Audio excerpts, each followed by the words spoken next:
So you want to bullshit the whole show together? Here we right? go. Yeah. Sure, why not?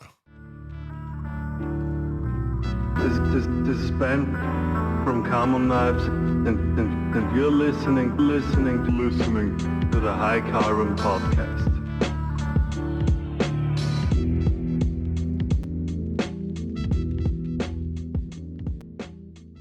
Welcome, Pauli. It's the two of us alone tonight. No editor. Nice to see you again. Every week. Here we are again. Yeah. Well, no editor is like, it's even if he is not here, he will read-proof everything that we say. So it might get bleeped out, but shouldn't be bleeped out. And something that should be bleeped out wouldn't be bleeped out. It's all right. By the time the show gets released again, I don't even remember what we talked about. It's fine. Yeah, that's a real issue. People sometimes write to me and they say, "Oh, you told this, you told that." I'm like, "I told this? Nah, it doesn't sound like me." Nah, man. Go back and listen to it again. Yeah, and then you're like, "Oh yeah, right, I did tell that." That like what really grinds my gears. They are like coming in and like, "Oh, you told something about this and that topic in that podcast. Could you explain to me because I did not listen carefully?" I'm like, just fucking listen to it. I mean, go back. It's work for me. It's fun work, but I mean, should I put it on a silver platter for you? I mean, are you trying to say that if you're not getting paid for it, you're not going to talk about it? Is that what you mean? No. Save it for the pod? No. What I'm saying is that I am putting this out for free just because I like to do this. Albert is a great company. You are okay too, but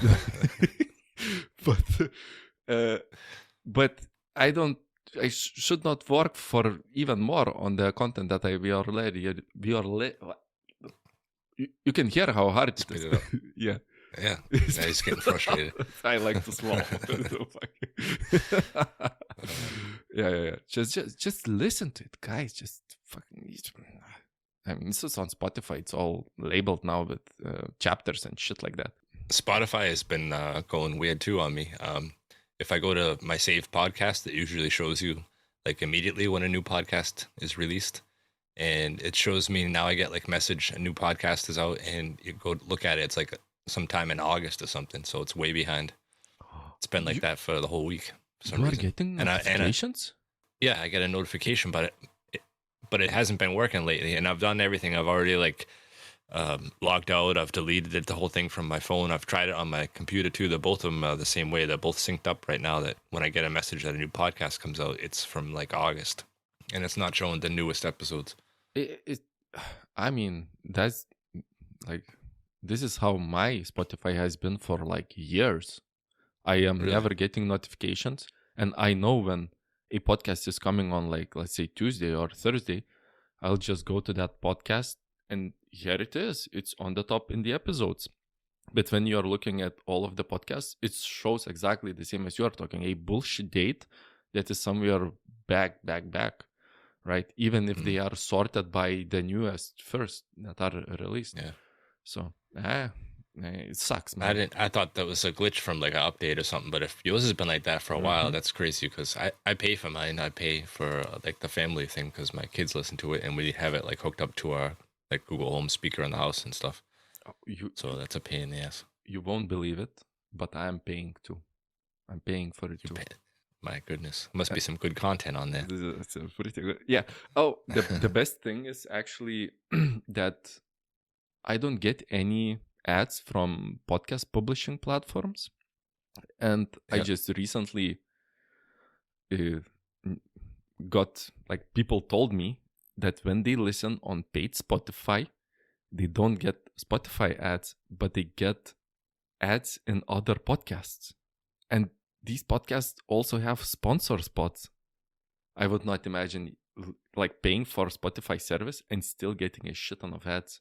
Yeah, that's not through Spotify. I think that's through whoever their podcast distributor is. They do like in show advertisements or whatever you call it, product placement or something like that. But it is like country specific, I guess. It is. It's annoying. Yeah. You get crazy ads that have nothing to do with anything. They're like not even tailored to you. Like you get the breast milk ad, whatever the hell it is. Some crazy stuff. Yeah, and we don't get that. I guess it's because Lithuania is a small market and they don't really care about us. So, yay. But I would be furious if I would pay for a platform just to listen to shit that has already implemented ads. Jesus Christ. I mean, there's a couple of them that I listen to, and you get them, and they fucking start. The ad comes out like screaming loud in the middle of the podcast. It's really annoying. You know what's also annoying? Having a bad kiln. Having 15 minutes of ads at the start of the show. Fucking, it's just terrible. But talking, oh wow, I just ruined such a great segue. Kilns. Redemption are kilns. This show is sponsored in the very first 5 minutes of the show by minihill.eu because they got the next kiln for you. I just called out somebody for doing ads in the first 15 minutes. We are doing that in the very first 15 minutes. But at least it was organic until you screwed up the flow there. Yeah, I organically screwed that up. So this show is sponsored by minihill.eu. They make great kilns. Baltazar is my good friend, and also he was a guest on our show. Please go back and listen to that episode. It is a wealth of knowledge and also very nice tidbits about kilns, building kilns, and making a business from that. I mean, I can come from a place of sincerity. I like good stuff, but also not too pricey stuff. And Minihill, just, it's just it's honey to my heart. It is not too expensive, very good pricing, and also excellent quality. And even that, you can save 5% by using Carbon 5 at the checkout. So you can save even 5%. That's what it is. Very organic, very good intro and exit. And now, back to the show. If Trolsky uses it, you should too. Oh yeah. Oh, he has multiples of them. I think in his knife making academy one, in his home shop one, at least one that I've seen. I mean, Mershat uses one.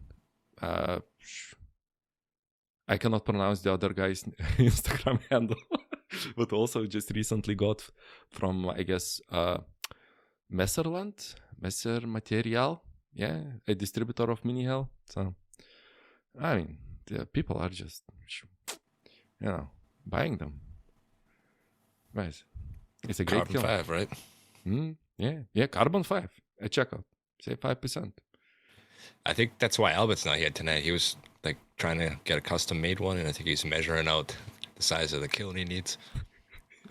Most probably because of that. I'm not sure what's going on. He's probably got some last minute preparations for upcoming courses or something like that. But I know he's been busy getting ready for some Christmas market thing. So I think a lot of people are getting a head start on the knife making to make sure that they can fill all these orders. And there's going to be a lot of local Christmas markets that they do here in Austria, at least. I don't know how it is for you guys. Do you guys do a lot of Christmas markets for handmade stuff like that? Not a lot. We have a special fair for handmade items in spring, but in winter it is basically around the Christmas tree. We got this small town where you can just buy hot wine and other Christmas niceties, but not a big Christmas market. I don't think so. But I'm he does a Christmas market. I'm very surprised. It sounds like a big customer base mismatch, right? Just being outside and being you should buy this 800 euro knife. And people are just going to I think he said it was like 7 days long or something. I don't know. Oh my God. Something like that. I ran into one a couple of years ago. My parents were visiting, and we were, I can't even remember the name of the town, but we ran into Chris from Calderon Blades. Yeah. He did a Christmas market, but I like the way that he had it set up because he had live forging stuff, and he had things like little keychains and necklace pendants that he could forge out live, for the kids. So my daughter got to make a little keychain hanger that looked like a leaf. So he had the basic shape already stamped out, like lasered out or something like that. And then you just did a one heat and a few hammers on it and stuff, and you got to make something live and take it home with you. Oh, That was that's so pretty cool cool. that you That's like really interactive, yeah. And also it makes this item like uniquely yours and puts on the whole like scale stuff and hammer marks, and it's just full of life. It's really nice. That's Get all the husbands hanging around while the wives are shopping. They got something to watch and do. just hitting steel, right? And I think Keldrum, he was like in his classical wife Oh, beater of course. style. Yeah. Oh, yeah, he's got the special winter vest. It's all leather. Yeah. That's cool. That's a shtick. That's a really good shtick to do. Yeah. Now this is, guys, how you do branding. How you do, yeah, right? Yeah. Everybody knows. Everybody else is in like 5 layers with the winter jackets, hats, and mittens and stuff. And he's a true blacksmith. He is just beating the heat, By the way, how was your week? Because I just bought from you some new G10. G10. Yeah. Yeah. A lot of cutting this week. I have all the full size sheets, and I kind of had to rearrange my shop a little bit. I'm running out of room, so I could fit all these sheets in here. I had them like stacked up on any little section of wall area, trying to keep them organized. But now I have like these shelving systems, and I just said like screw it, and I took the first 2 shelves out of one of these, like the kind of shelves that snap together and stuff. Took the first 2 bottom layers out and reinforced the legs and stuff because it's like 1,000 kilos of this, and organized them all underneath in sections. So it's like 20 boards and then a space in between them. That way I can flip through them and pull out a board cut, and it's right next to my saw and stuff just to make it easier. And so I spent a lot of time reorganizing the shop before I actually got to it, but got a lot of stuff cut for orders and like just restocking so I don't have to cut things all the time. And got your shipment out, so you got some new 8mm colors and the camo color you were looking for. Great. And yeah, I have a question. Like, you were running knife material out of like literally a shed, right? A small, very small space before this space. yeah. I ran it out of right next to my house is like a small little party house, like pool house, but it has a basement, so I had the whole basement full of stuff. And then like inside my house in the office area, like I had all the knife bags and the small stuff. I just had stuff everywhere. It was a pain. But I did that for the first 4 years, yeah. And it feels for me like you just moved into this place like a year and a half ago, right? Yeah. Something like that. And you are already outgrowing it? Yeah, I've definitely doubled my products and the amount of stock. If you buy in bulk, you get a better price. And then I don't have to worry about reordering all the time. So a lot of the stuff I get in big numbers, and then I can keep it on the shelf for like a year. Yeah, because especially if the materials have long lead times, you want to buy some more. I am running out of room, and then I'm looking for a new shop. But it's not that easy here. I want to find something a little more modern. Right now I have a wood stove. It's fine, it works. But sometimes you just want to go in for a couple hours, and it's not even worth like firing up the wood stove to try to get it warm for the few hours that you're in there. So I'd like to have like a regular heating system and like a dedicated packing area. Like I have the office area, and I do my packing and stuff in there, but it still gets dusty and shit from cutting. So like a separate cutting room would be good in an office packing area. Oh, you need, especially if you're cutting like G10, you don't want that dust anywhere near like, anything mechanical, actually, even no printer, no nothing, because it can, the dust is very abrasive. So yeah, I separate that. How big in square meters is the room that you are heating with the wood oven? 100. Oh my God. You are already, it's full of, you fucked it up with shit already. 100 square meters. Jesus Christ. How do you think, like looking into the future, what would be the next size up? What would you like? I don't know. There's a few places around me, but they're up into like 300 square meters or something, which is kind of overkill, but I don't know. I don't know. I have to see some areas and see how they work out. Some of them are up like on the second floor and shit like that too, in the bigger No town bueno. area, which is no, I'm not carrying shit up and down You are bad with stairs steps. and in elevators and stuff. I'm getting old. First floor for me. Yeah, and I guess the distance from your home is really important, especially if you want to go full time. It's definitely nice to not be attached to your house, or for me anyway. I think it's nice to be able to get away, or at least keep me from like every spare minute that I have that you just like, oh, I'll just walk out in the shop because I'm bored. And then you can kind of plan your day better. If it's a little bit further away, I'm going here from 7 in the morning to 5, and then you're done. Because when I worked here at home, it was like that. If you got bored, or the wife's like, "We're gonna go shopping. Do you want to come?" And I'd be like, "Nope." And then you just head off into the shop and work and stuff. So it's definitely better for family time, I think, if it's away, and you get a lot more done. Yeah, for me anyway. Yeah, no, it's you need. For me, when you heard that I take like 30 minutes one way to go to the shop, it really kind of is the perfect distance. I wouldn't want to go any longer, but it kind of recalibrates you. You think about work, and you get into the mood of work, right? And you just do shit. And when you are coming back, you just can settle down, try to forget about it. But, small business owners, you just continue to think, but it's still time to debrief and just do the driving. It's basically, when you are driving the same route, you don't even see the corners. You sometimes are. You just shut your brain off for a little bit. Yeah. Exactly, but just in the safe sense. But yes. And it really helps. It really helps with the balance. Yeah, I think the thing, a little difference between mine and yours is the orders and stuff. So I would just finish packing orders and be done for the day. And then somebody would like order at 8 o'clock or 9 o'clock. And then I'm like, it's nothing to do, or I get bored or something. Like I might as well just package that one up too. It'll go out tomorrow. And so you end up like having to run back and forth or whatever to your shop and try to get that one more order and just pack one more thing up.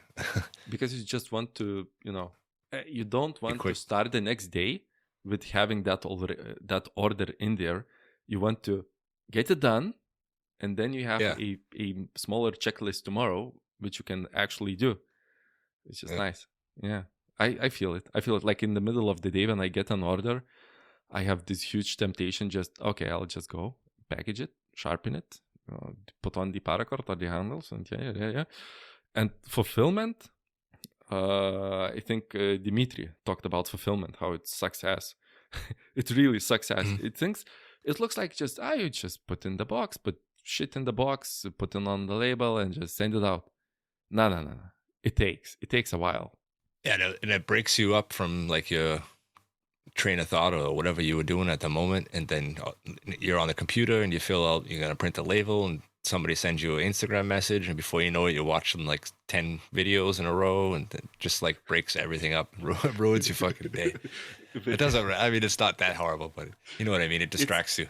Yeah, it's very yeah. You just have to open the web page. Of course, you have Instagram open. Then you see that Benjamin Camon sent you like 8 voice messages that he's just roasting you all over again, and he's like, then you have to respond because it's already seen.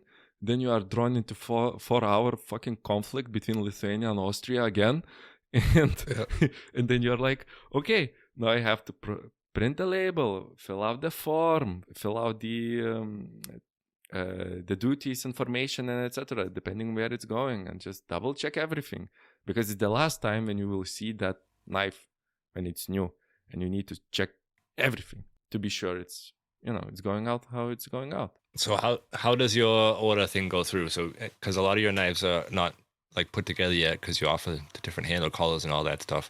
You get an order and you have to go like down the row and assemble the knife and everything, and package it, get the sheath ready and all that. Or do you have stuff that's already finished, like a whole bunch of them in black and a whole bunch of them in red? And currently, because I was, it takes a lot of time to prepare a lot of stock, so I just try and create stock that it is easy to be sold. So basically, sheets are done and the blades are 100% done. And then what I basically do when I get an order, I just machine the handle, so I can have less handle material in stock. I don't have to have like, if I want to make a small change in the handle and I have like 20 handles machined, I have stock sitting that I couldn't use, or I would sell with not a clear conscience, which is, again, another pain, and I have to store them, or they are already made for this knife, so it's BS in my sense. So I tend to make just a few. Sometimes I make just one, sometimes I make up to 3, and they are just sitting there, low number, low investment. And then you save time, and that you can invest in like iterating on that model or creating another model, which I have 2 coming in, 2 new models and 1 update for my Varnas. So it takes like R&D is insane. It's insane how much time it takes, but it's just basically saving. It's so easy, when you can make the handles. Just one more set, and it's not actual productivity that you are thinking about. The actual productivity would be if they are already sold. You are making the work that was paid, but now you are making work that maybe like a future investment on a thing that you might want to change, or it will change, or maybe that color is not that popular. And when you change that G10 block to some shape, it is a specific shape. Maybe it could have been a handle material for another model, another knife, maybe Iltis knife or whatever. So it's, when I get an order before assembly, if I don't have a handle scale, I machine the handle scale. Mostly the fulfillment takes around, sometimes it's the same day, sometimes it's the same week, depending if I have the material on hand. Most probably I do. I don't have like the expensive like fat carbon materials. They are on order every time. So just machine it, assemble it, put it in the box, and then you do the full fulfillment. So when I get an order, there is actually a huge push inside just, okay, I need to start machining this. I need to make this. And I try to invest my time in making setups for different operations, different handles, different blades as easy as possible. So it's very quick change for me to change out any angles, any jig options, any fixtures on my CNC. So I don't waste as much time as possible, right? I don't do that. So it's like basically a quick change. Like imagine if your belt grinder would have a rotating magazine of belts. So you don't have to change out the belts, you just press the button and it rotates to the right one. So trying to implement this kind of ease in everything. And then it's way easier to just get going, to get it done quickly. And you are already paid for that work. So makes sense, I guess. Does it? Yeah. So how long would it be if you get an order for one of your knives? You got the blade, everything, and the sheet's already finished, but you need to CNC the handle up and package it up and stuff. Do you got like a half hour's work per knife, or does it take longer than that? I think maybe a little longer than half an hour, but maybe an hour at most. I think, but I'm counting my hands-on time. If I put on the CNC and it is machining the handle scale for 30 minutes, I don't have, I do not count that in. Yeah. So that doesn't really matter. But like people think, just press the button and it comes out and it's fine. All right. You have to do the whole finishing. Even G10 or my cart, they have frayed edges, reaming, and, sometimes you don't notice, but you have a bad end mill that is maybe dull. You don't get the surface finish that is easy to finish, and you have to debug. But in ideal situation, it's something around an hour, maybe less than an hour, and then you have to go and assemble everything, and not including all the time in the background that got you to the point where you can make that knife in an hour. Are you fucking kidding me? No, 100% no. That's an insane amount of time you have to, just R&D, just trying to figure out stuff. And there are some issues, especially if you are doing like let's stick with the handles, right? When you just have the blocks and you want to machine the screw holes, and you have another fixture that has like you can mount the on the screw holes the blocks, so they are getting machined, right? Yeah. Because before you don't have a very good work holding option unless you are using a vise, but I'm not using a vise. So with the change of setup, there comes an inherent inaccuracy.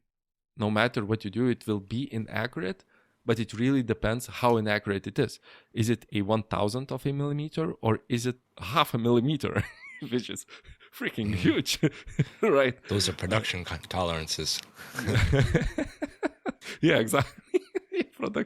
Chinese production Plus tolerances. minus Yeah. It's on the same centimeter. It's fine. Actually, I've seen some of these knives that are like, I have no idea. It looks like the factory has no QA at all. It just looks like just put together like by a blind man. But yeah, and then you have to, figure out why it is inaccurate, where you maybe missed something, or maybe was it the thermal expansion in your CNC, or was it spindle running for long? At what RPM? Is it hot? Is it not? Was the probing cycle good? Maybe the fixture wall holding, because you need to hold the fixture itself like correctly. Maybe that was off, and now your probing point is off. So it takes it. Now for me, when I've done it a lot of times, I made a lot of mistakes. It takes less time and less effort, but it's experience.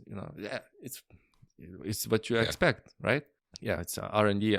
I don't count that. I no idea how much. That's different for everybody, and it's going to be different when you get your new machine. You got to figure out, like, every machine's got its like little quirks and limitations, and you got to figure out how to work around them and know what they are before the problem happens. Oh man, if you get a nice CNC, like let's say a budget CNC, but it's still like 50 grand or 60 grand, right?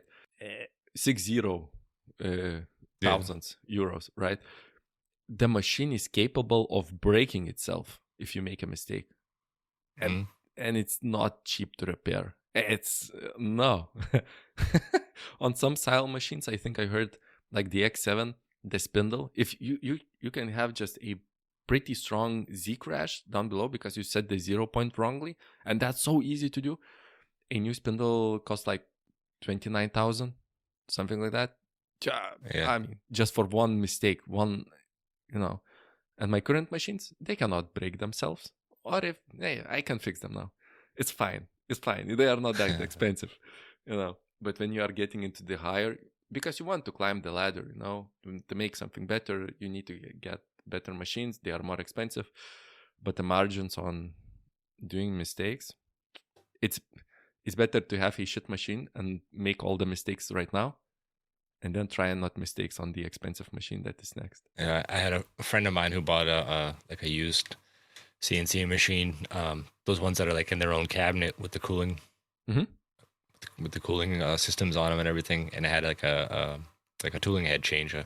I don't remember how many it was, but so the first time he tried it up, I was there. He was telling me how cool it is and like changes tools and stuff, and turns it on and tries to show me the tool changer. The tool changer turns around and that fucking collet drop, which like just drops out, and the bit smashes on the on the vise, breaks the carbide bit. Like, it wasn't that bad. It was only like ruined a carbide bit, but yeah, I can imagine like bigger machines, bigger problems. They cost money, and you get way more downtime because people don't just have like $20,000 spindles on reserve in their shop. And if something breaks, they are most probably like a closed system. The machine that your friend got sounds like a Mazak. At least. Why, are they known for that? Yes. They have this umbrella tool changer, which has like this swiveling arm. It's very similar, I guess. Has like this. Yeah. where one side of the arm hooks onto the spindle, and the other is on the umbrella. So on both ends there is a tool, and it quickly just rotates and puts in the tool from the spindle into the umbrella, and the new tool into the spindle. And it tends, like especially the older machines, when they spin quickly, they throw both tools out. You know, it just went flying. Fucking Keith, Jesus Christ. What's in your Britney Spears voice? Oh shit. Yeah. I must have hit the button by accident. Again. Alright, I'm back. Jesus Christ. Fuck. Albert told it already. Fuck it. No episode today. Yeah. But yeah, you know, even if you don't break the end mill, you can damage the collet itself. Because it's also super expensive, and it needs to have a proper taper without any burrs. So if you hit it wrongly, it's fucked. It's fucked, and it's expensive. Yeah. Yeah, he got it used, and whatever the keypad thing on it was broken, so he had to get it was cheaper to buy like an aftermarket keypad and then somehow like get it to work with his machine than it was to replace it. And I think that's why the guy before him sold it. So he bought it and he had it for a while, and then like had the new display like hooked up. The old display was still, they had the new one on top of it, and he was just like running it for the first time. Never used CNC, but he knows a lot about manual machining, but he had his first CNC machine, and he turned it on to show me, and it fucking drops the so funny. Right out of the changer. Yeah. It's so fucking funny. I think already, you know, he gives you this like hyping up speech. Look, like this fucking keyboard costs like 800 euros. I got this from AliExpress for 50 euros. It is working. Yeah. The fucking same. You just look at it go. He presses the button. He's like, hodunk. So like, why did it shut out my tool? Oh no, it's broken. Yeah. Exactly. It was the same in my web development days.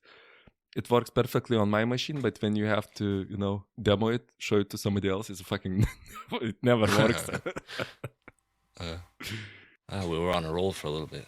Yeah. It's fine. It's fine. Except for your fucking Britney Spears voice. Jesus Christ, amateur. I reached for a cigarette, and the corner of my hand hit the fucking button. Yeah, again. Oh, I have to click my mouse so I can fucking use the program. I accidentally clicked end recording.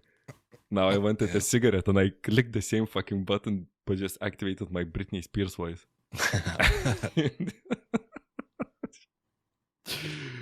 It's fine. Okay.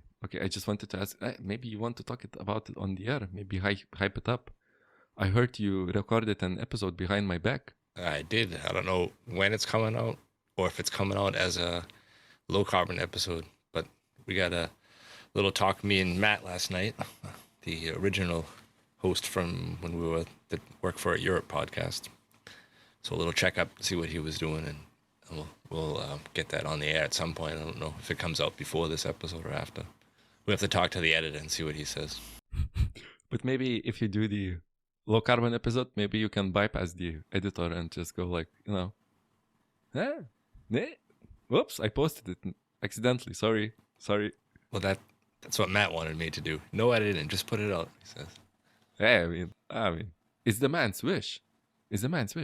I have no idea. I mean, there was no great content, just a little catch up, see what he was doing, and I don't think it really needs to be very much editing anyway. It was all right. You are just telling me that so I wouldn't feel as hurt as I am right now because you went behind my back and I got no messages, no nothing. You just come here and say, "Oh, look, Pauli, I just recorded an episode with Matt."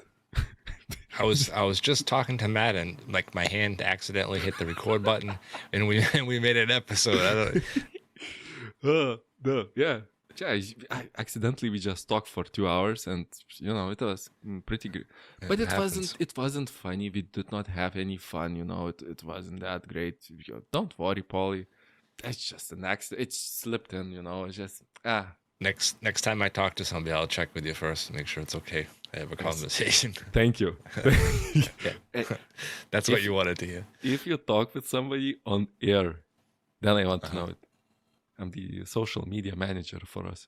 I also got a list from Ben the other day with like 100 people that he thinks that we should have on the show. Some we've had on already, but a lot of people that he was suggesting. So I have to add it on top of your list. Yeah, sure. On top of my list, of course, on top of my list, because the last time I fucking asked, oh, Keith, did you ask this person and that person and that person? Because I have like 8 persons that I want to have on the show. You're like, nah.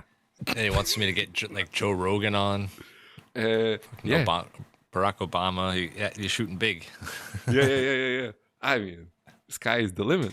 I mean, yeah, even some local celebrities, some homeless people. I think that would really spice up the show, especially Barack Obama.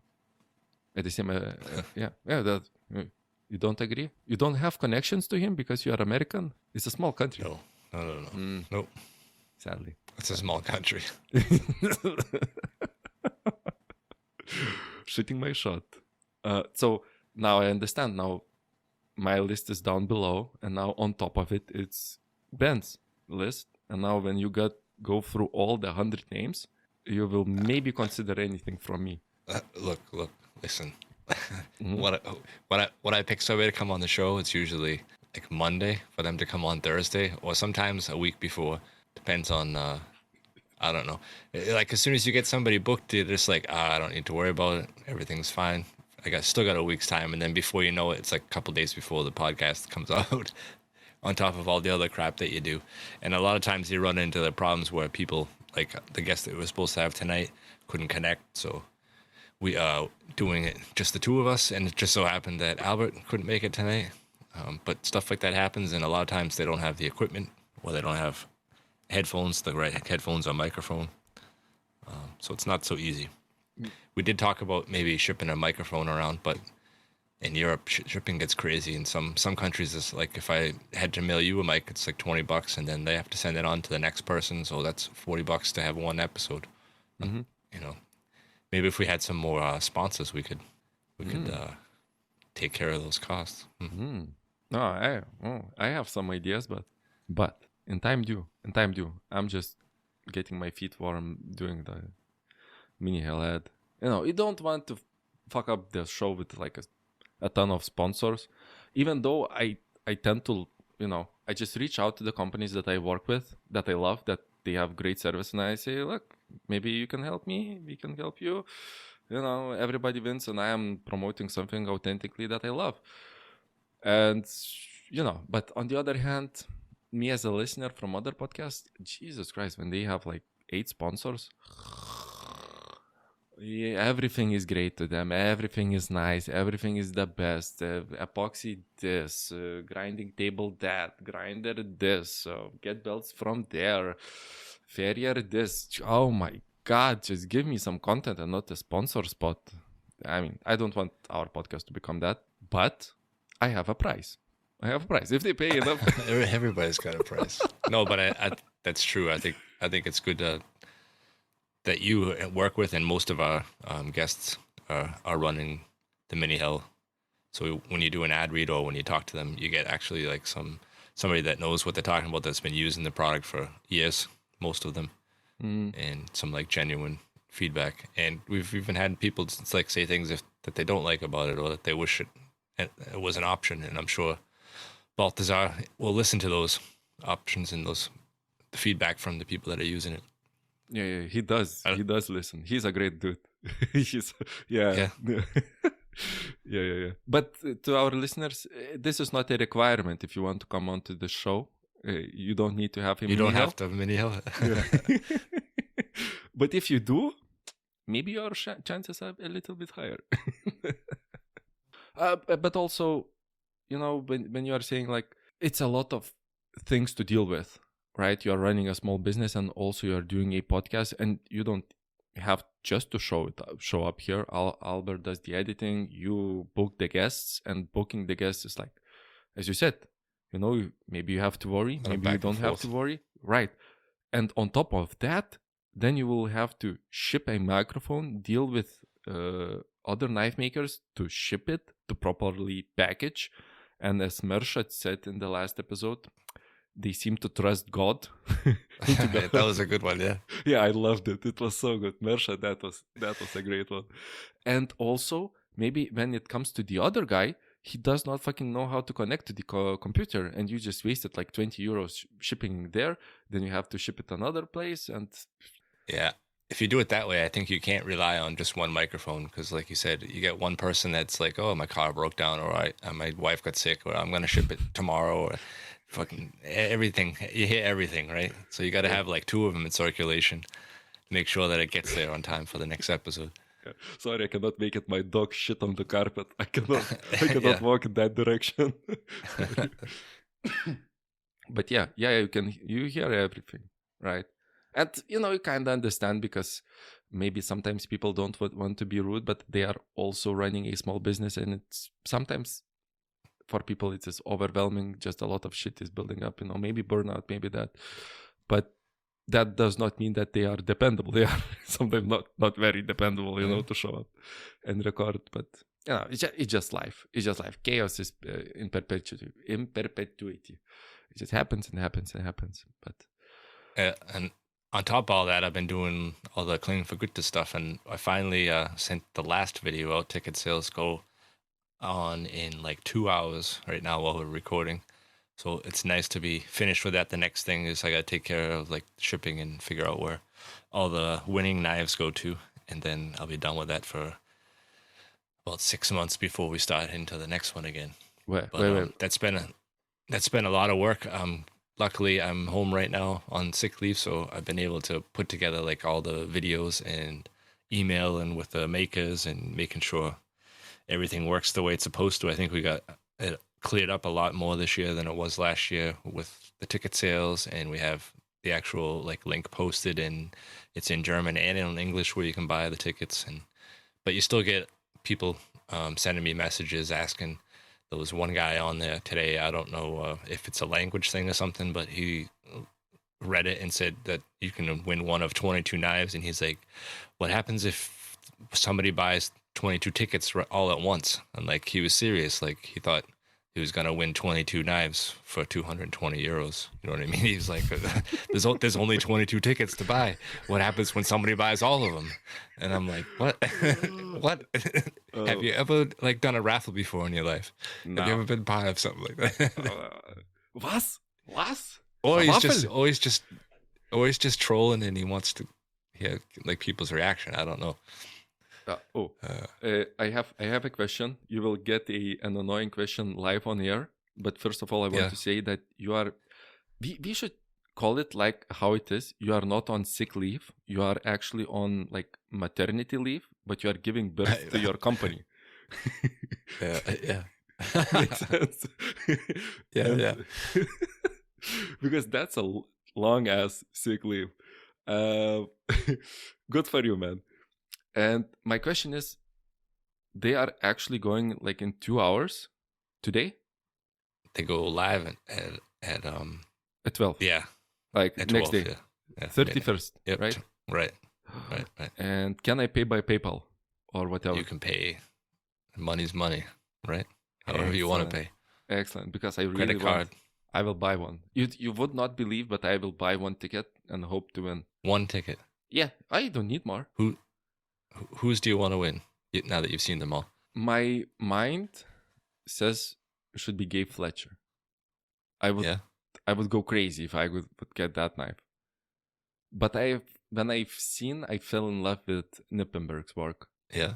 And it was just, I saw the profile, I saw everything, and I'm like, I wouldn't be mad if I would win any other knives. But I think I told the same on the last show, Shit is in the top. Of course, Fingal is in the top. Benjamin Camon is at the very bottom that I don't want to get. If I would get, I don't know, it would be you fine. send it back. I will give it to my mother so she can use it in the dishwasher or whatever, But yeah, it's great. It's great. I don't know. Will you be participating?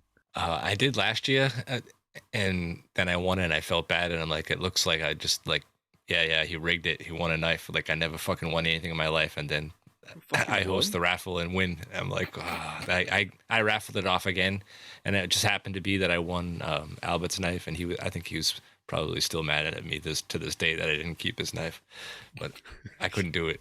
I couldn't. I mean, that's a sneaky bastard move. You shouldn't. If you are organizing it, that's actually like, you cannot do that. right? Because Right. it's like inside I trading. shouldn't have even done it in the first place. Yeah, I shouldn't even have bought tickets in the first place, but I did, and I actually won, like I said, and then, yeah, I think I did the right thing though. I can sleep at night. The right thing would be to say, "Oh, it's Pauli bought it. Pauli bought Yeah, this." yeah. Right. Now I think I shouldn't participate also because you're part of this podcast. We are Well, like, here's the other thing. The drawing is going to be. Last year we had a video made. Meerschad's about 7 hours away from me, so I didn't go up last year. I'm going to do it this year though, and he had a live video, and we tried to put it on Instagram, and the upload was too big. So this year I'm gonna go up there, be there for the drawing, and I'm gonna do an Instagram live right away. So that way it will go upload onto Instagram. Doesn't matter how long the video is, and even if people miss it, they can watch it afterwards. So you can see that there's no games being played. We're not trying to switch around and make Pauli win all the knives. And yeah, just do practice some before doing lives. We know your age is pretty big, and you will be like, oh, it's facing me, it's not facing the balls or whatever. That'd be good, right? Where is the it's a close up of me sitting behind my phone, like up close. And you're like having like oh shit! fortunes. Hit the button again. Hit the button again. Oh shit! I just stopped the recording. Oh no! The next winner is. Oh no! I was not recording. I took a picture.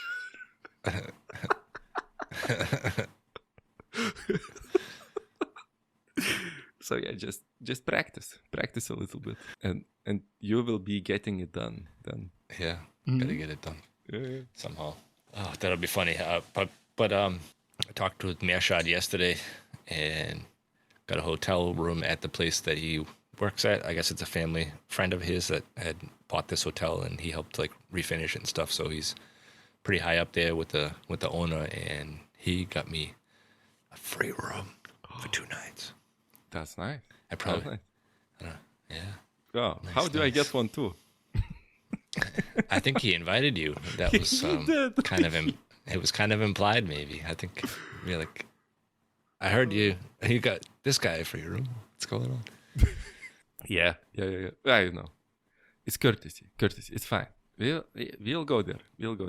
But wait, he's in Germany, right? Oh, it's 7 hours. Yeah, drive. For me, it's 7 hours. Yeah. Oh my god, that's a long drive. Oh, by the way, look, Keith, I did not ask you what are your favorite knives. What would you like to win from the Klingen for Gutes? I feel almost the same way that you do. I think it would be awesome to win Gabe Fletcher's knife. I think out of all the knives I would want to win, I think would be Meerschad's, but it seems to me like Meerschad's one of Meerschad's knives is more like obtainable to me because I already live close by and I'm friends with him, so I could get one at any point. So that's why I would pick maybe like Fingal or Anchorage Forge's knives, one of those two guys. I really like all the materials that Fingal put in it. I think that's for like just the material value and stuff in the knives. I think his is really up there, and he did a great job. But the etch is like so clean, and I like the Fingal knife. Is there a knife? It's tough. Is there a knife that you would like the least? Of course, there's. I mean, of course there is, but it's like saying which kid do you like the best? You always have the beloved child, and then you have like the other piece of crap. That one. That child. Okay, I understood. I know who he is. I know. It's fine. Yeah. Benjamin, come on. Yeah. All right. You nodded. It's fine. It's fine. Blink if it's true. Okay. Sorry. He was busting my balls in the DMs today. It's fine. It's fine. Listen, actually, it comes off really badly. People will think, oh, look, Balti Blades is always talking shit about Benjamin. Come on, look, he is always in my DMs. That sweet talker Austrian, he is always busting my balls, telling me how not right I am, and I have this platform, and I can publicly, friendly bust his nut, or how do you balls? Not fucking nut. Know how you say it. So Yeah, it's retaliation. It's warfare. It's fine. Sun Tzu, word of art. Yeah, exactly. Art of war. Yeah. I think, yeah, we've said it before. I think he has that connection with a lot of knife makers. I think he spends a lot of time on his phone busting people's balls. I think it's the Austrian mentality. It makes them feel better about themselves when they can shit on other people. Yeah. Yes. And you would not believe. He admitted one time that I was right, but he was like super sour about it. He was so hurt. He was like, I cannot believe this. Pauli, you are right. I even could play, like a voice message, but we are not amateurs. We don't play like from phone voice messages on the microphones. We could do it the proper way, but you have to believe me. He told me that I was right, but he's like, God forbid, somebody knows. At least one time, you are right in this chat. I cannot believe it. I'm feeling really bad about this, but you are right. You are right. So yeah, and he deleted the comment. Nah. I saved the voice message. I will, it's my new ringtone also. Benjamin telling me how right I am. So it's fine. But yeah, to spill the truth is, I think his ears are getting red already because, we have this saying when somebody is talking about you, your ears are getting red and heat up. He's such a great dude. I love chatting with that man. He's such a goofball, great jokes, and very logical. He's very logical. Sometimes not very psychological, but often logical. Yeah. Yeah. That was a jab also inside the compliment. Yeah. And I also wrote to him, maybe he would join us, but he's like, I will read it on air. What he told me. He's like, I'm a luxury bitch. Give me a proper invite and take me out for dinner before you try to fuck me. Yeah, that sounds like one of his comments.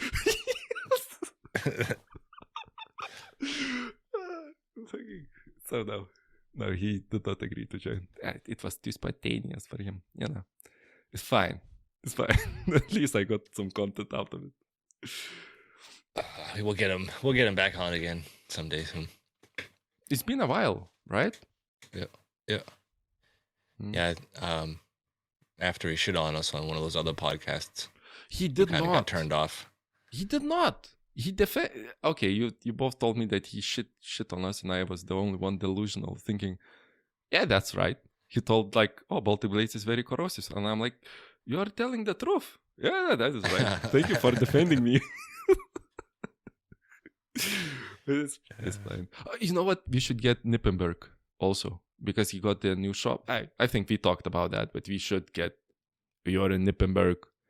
He made some big strides in this. Mm-hmm. Into a bigger shop. I think he's all finished building it, moved in, and I think he's already like done some classes and stuff. Yeah, invited people in. And now you hear, listeners, I give such great suggestions to Keith, and he's like, yeah, that's right. And the next show I will ask about it, and he will be like, huh? Hey, what? You never? No. Knippen who? Yeah. Niedershard. That is Niedershard. Yeah. All right, I think that was enough. Yeah. That was enough for our listeners. They're tired of listening to us. I'm very sorry for everybody who listened to this. Next time we'll get it done. Yeah, we will get it done. We are playing now. We are playing. We are not getting it done, but next time. It'll be better when Albert's back. He'll keep us in line. The show will be more fluent. He will be, like what changes is like Albert is just present. He does not talk often, but it changes how we behave. So we can, we try to accommodate him, speak a little less chaotic, and only by being there, we change the style of the show. I like at the end of last week's episode when you said Albert's face, he's probably got his whole face shoved into that apple strudel. No, I'm not. By now. He's like, roar. You can hear the fork clinking on the plate and everything. Yeah. Bring in the Kinderschokolade. That's how I picture it. He's sitting behind the mic and he's like, Yeah, bring in the chocolate. I'm done with the pasta. I'm done with the main course. Bring in the desserts. I'm working right now. There's the Kinder chocolate open with like knife and fork. He eats it with a knife and fork and everything. Yeah. And just rolls a cigarette after that, you know. All right, Paulius, I think we will end it and talk to everybody next week with a guest. It'll be a big surprise.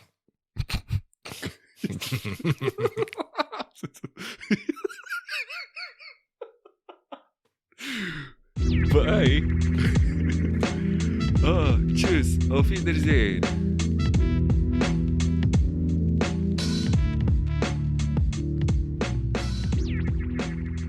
Hi, you thought I wouldn't do it. Pauli out.